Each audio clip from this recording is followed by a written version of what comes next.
या शिवछत्रपतींनी आम्हाला सांगितलं होतं की आपला शत्रू समुद्र मार्गे येईल. आम्ही नाही ऐकलं.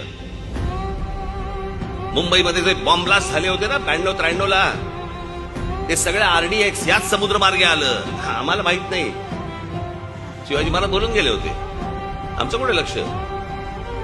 जो मुंबईला टेररिस्ट अटॅक झाला, ते कसाब बिसाब सगळी माणसं आली याच समुद्र किनाऱ्यावर आली. आमचा माणूस बोलून गेला होता की आमचा शत्रू समुद्र मार्गे येईल. आमचं भान नाही, आम्ही बेसावत.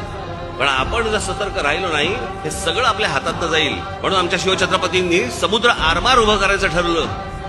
हे समुद्र आरमार उभं करताना इथे भाटे नावाचं गाव आहे, बरोबर. इकडचे 2 भाऊ, एक वेंटाजी भाटकर आणि एक मायनाक भंडारी.